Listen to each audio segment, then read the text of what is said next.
વિદ્યાર્થી મિત્રો, મારી યુટ્યુબ ચેનલમાં તમારું હાર્દિક સ્વાગત છે.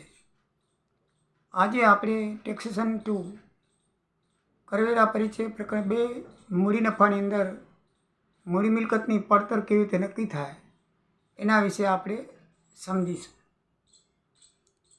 મૂડી મિલકતની પડતર એટલે કરદાતા દ્વારા જે મૂડી મિલકત પ્રાપ્ત કરવામાં જે કિંમત ચૂકવવામાં આવી હોય તેને તેની મૂળ કિંમત કહેવાય છે. અને આ મિલકત ખરીદવામાં પૂર્ણતા લાવવામાં જે ખર્ચ થાય અને જે ખર્ચ કર્યો હોય મૂળ કિંમતમાં ઉમેરીએ તેને પડતર કિંમત કહેવાય છે. દાખલા તરીકે તમે મિલકત ખરીદેલી હોય અને ખરીદવા માટે લોન લીધેલી હોય તો લોનનું વ્યાજ તેમાં ઉમેરાય છે. દસ્તાવેજ, સરકારી ખર્ચ વગેરે થયેલો હોય તો એ ખર્ચ ઉમેરાય છે અને પછી એની એ પડતર કિંમત બને છે.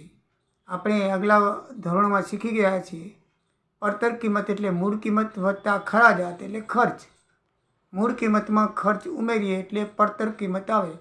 પડતર કિંમત એટલે કે આપણામાં કેટલી કિંમતમાં મિલકત પડી.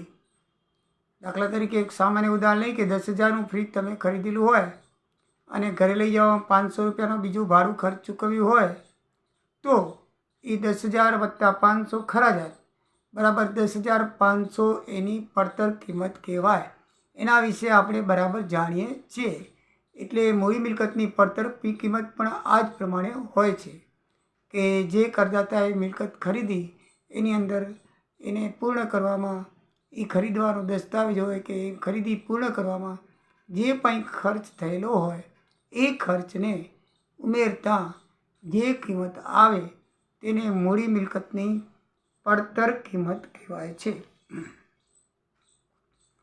મિત્રો, આ ઉપરાંત આવકવેરા કાયદાની કલમ 49(1) અને 55(2) હેઠળ મૂડી મિલકતના સંદર્ભમાં નીચે મુજબની બાબત પણ ધ્યાન રાખવાની હોય છે. 1/4/2001 પહેલાં મેળવેલી મિલકત અંગે એટલે 1001 પહેલાં કરદાતાએ કે અગાઉના માલિકે મેળવેલી મૂડી મિલકતો અંગે તે મિલકતની મૂળ કિંમત અથવા 1/4/2001ના રોજની બજાર કિંમત બેમાંથી જે કિંમત એસએસીએ નક્કી કરે તે કિંમત મૂડી મિલકતની પડતર કિંમત ગણાશે. એટલે કે 1/4 પહેલાં જો મૂડી મિલકત ખરીદેલી હોય એસએસી અથવા તો એના પહેલાં કોઈ ખરીદેલી હોય તો 1/4/2001ના જે બજાર કિંમત હોય અને એની વ્યાજબી કિંમત જે એની મૂળ કિંમત ખરીદી હોય તે બેમાંથી જે કિંમત કરદાતા નક્કી કરે તે કિંમત મૂડી મિલકતની પડતર કિંમત ગણાશે. નંબર 2, જ્યારે કરદાતાએ 1/4/25 પછી કોઈ મૂડી મિલકત વારસામાં બક્ષિસ તરીકે વસિયતનામા હેઠળ કે એચયુએફ એટલે કે અવિભક્ત હિન્દુ કુટુંબના વિભાજનને લીધે પ્રાપ્ત કરી હોય ત્યારે અગાઉના માલિક માટે જે પડતર કિંમત હોય તે કિંમત અથવા 1/4/1ના રોજ વ્યાજબી બજાર કિંમત બેમાંથી જે કિંમત કરદાતા નક્કી કરે તે કિંમત મૂડી મિલકતની પડતર કિંમત માનવી પડશે. એટલે કે મૂડી મિલકત વારસામાં હોય, વસિયતનામા હેઠળ આપણે હિન્દુ અવિભક્ત કુટુંબના વિભાજન બાદ મળી હોય તો એમાં સુધારા વધારાના ખર્ચ સહિત 1/4/1ના રોજ બજારની કિંમત હોય 2 અથવા એની કિંમત હોય મૂળ કિંમત તેમાંથી જે નક્કી કરે કરદાતા એ કિંમત એની પડતર કિંમત ગણાશે. ફરચામાં ગયેલ કંપનીએ શેરહોલ્ડર વચ્ચે મૂડી મિલકતની વહેંચણી કરી હોય તો વહેંચણીની તારીખે જે વ્યાજબી કિંમત હોય તે કિંમત કરદાતાની દ્રષ્ટિએ મિલકતની પડતર કિંમત ગણાશે. એટલે કે કંપની ફરચામાં ગઈ હોય બરાબર છે તો એની મૂડી મિલકતમાં જો આપણે વધારો સુધારો કર્યો હોય તો જે મિલકત ભાગીદારના ફાળામાં આવે તો એ મિલકતમાં જે એની બજાર કિંમત હોય અથવા એની જે મૂળ કિંમત હોય બેમાંથી જે ભાગીદાર નક્કી કરે તેને પડતર કિંમત ગણાશે. શેર કે સ્ટોકનું વિભાજન એકત્રીકરણ કરવાને પરિણામે શેરના સ્ટોકનું શેરમાં રૂપાંતર કરવાને પરિણામે એક પ્રકારના શેરનું બીજા પ્રકારના શેરમાં રૂપાંતર કરવાને પરિણામે કરદાતાને પ્રાપ્ત કરેલી મૂડી મિલકતની પડતર કિંમત એટલે એવા શેર કે સ્ટોકની પડતર કિંમત ગણાશે. એટલે કે શેરનું સ્ટોકમાં રૂપાંતર કે સ્ટોકનું શેરમાં રૂપાંતર કરવું હોય તો એમાં જે કરદાતાએ જે પ્રાપ્ત કરેલી મૂડી મિલકત એની પડતર કિંમત કહેવામાં આવશે. શેરનું ટ્રાન્સફર ફેરબદલી કરવાથી અથવા શેરહોલ્ડર દ્વારા સ્ટોકમાં રૂપાંતર કરવાથી એ કંપનીની એ શેરની જે કિંમત કહેવાશે એ જ મિલકતની મૂડી મિલકતની પડતર કિંમત કહેવામાં આવશે. જ્યારે અગાઉના માલિકની દ્રષ્ટિએ મિલકતની પડતર કિંમત જાણી શકાય એમ ન હોય તો અગાઉના માલિકે તે મિલકત મેળવી ત્યારની તારીખની વાજબી બજાર કિંમત છે એ એની પડતર કિંમત માનવી. ફરજિયાત ફેરબદલી અંગે સરકાર કે અધિકૃત સંસ્થા દ્વારા વધારાનું વળતર ચૂકવવામાં આવે તો તેનું પડતર શૂન્ય ગણાશે. ફરજિયાત ફેરબદલી હોય કમ્પલસરી એક્વિટેશન તો સરકાર કે અધિકારી સંસ્થા દ્વારા વધારાનું વળતર ચૂકવવામાં આવે તો તેની પડતર કિંમત શૂન્ય ગણાશે. એ પડતર કિંમત અંગે ખર્ચ ઉમેરવાનો નથી એટલે એની પડતર કિંમત કેવી કહેવાશે? શૂન્ય કહેવાશે. મૂળ કિંમત જ એ જ એની પડતર કિંમત લેખાશે. ડીમેટ ફોર્મમાં જામીનગીરીઓની મૂળ કિંમત, ખરીદ કિંમત અને તે ધારણ કરવાનો સમય નક્કી કરવા પ્રમાણે પ્રથમ આવેલ પ્રથમ જાય ફીફો પદ્ધતિનો ઉપયોગ કરવામાં આવે છે. એ પદ્ધતિ પ્રમાણે જે કિંમત નક્કી થાય એને પડતર કિંમત કહેવામાં આવશે. First income first out FIFO પદ્ધતિ આપણે લીફો ફીફો શીખી ગયા એ પ્રમાણે. બોનસ શેર અંગે મિત્રો નીચેની 3 બાબત ધ્યાનમાં રાખવાની છે. 1. જો બોનસ શેર મૂળ શેરો 1/4 પહેલાં મેળવેલો હોય તો ખરેખર પડતર કિંમત 1/4ના રોજની બજાર કિંમત પૈકી જે કિંમત વધુ હોય એને પડતર કિંમત લેખવી અને 1/4ના રોજની વાજબી બજાર કિંમત એ પડતર કિંમત તરીકે તમારે લેવી. એટલે બેમાંથી જે વધુ હોય તે. બોનસ શેર અંગે 1/4ના રોજની બજાર કિંમતો એ લેવાની અને મૂળ શેરમાં બજાર કિંમત અને 1/4ની કિંમતમાં જે વધુ કિંમત હોય એ લેવાની. શેરમાં અને બોનસમાં ફરક છે.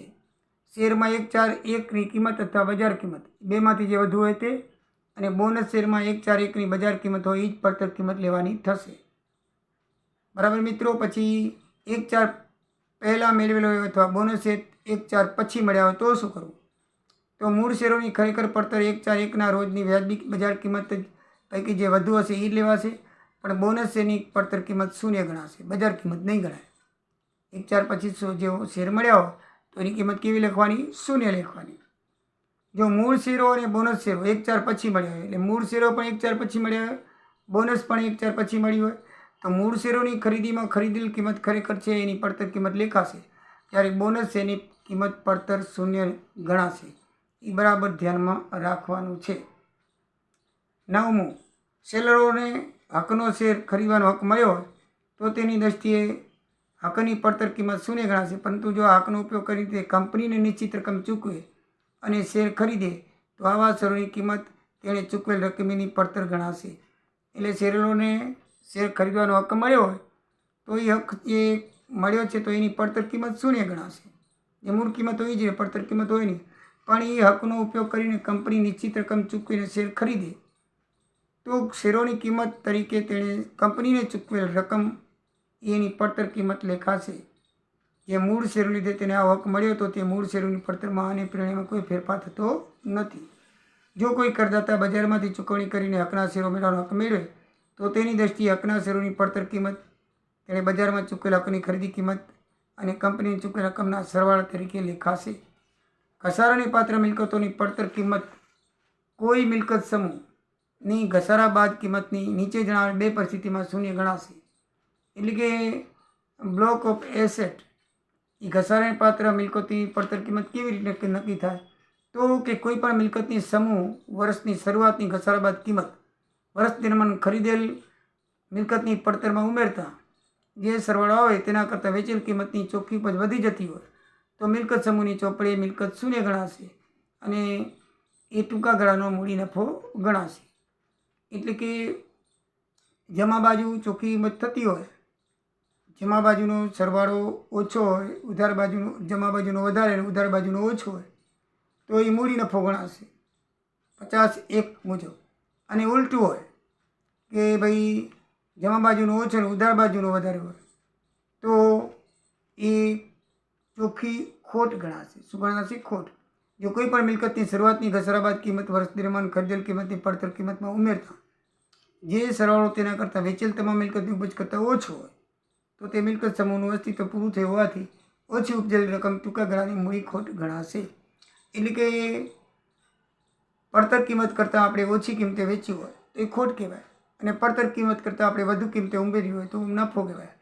પહેલું કહેવાનો મતલબ એ છે કે 51 મુજબ જો આપણને મૂડી મિલકત કરતાં નફો વધારે થયો હોય, વેચાણ કિંમત વધારે ઉપજી હોય તો એ મૂડી નફો ગણાશે ટૂંકા ગાળાનો. પણ જો ખોટ ગઈ હોય, મૂળ કિંમત કરતાં એને ઓછી કિંમતે વેચાણું હોય તો એ મૂડી ખોટ ગણાશે, એ કલમ 52 મુજબ. હવે મિત્રો, મૂડી મિલકતમાં સુધારા વધારાનો આપણે ખર્ચ કરીએ તો શું થાય?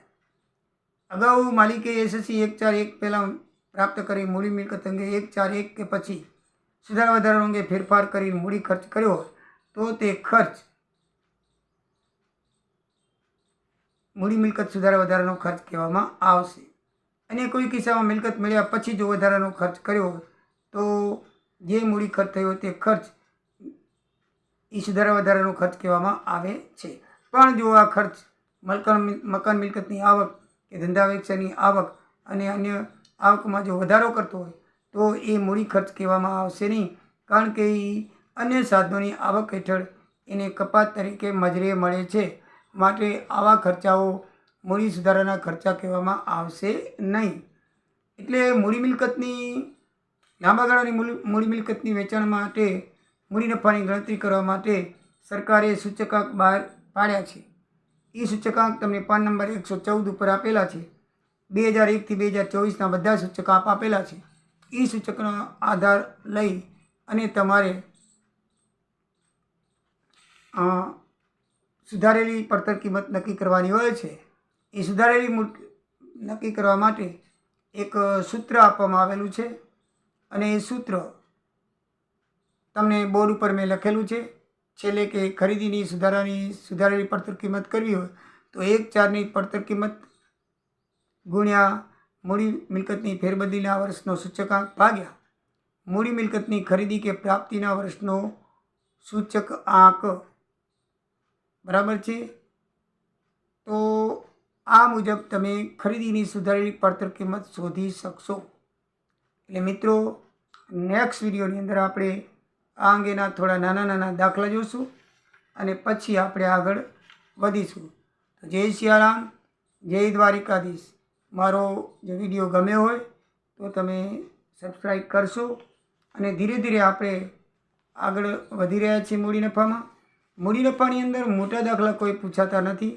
થિયરિકલ આધારિત નાના દાખલાઓ પૂછાય છે.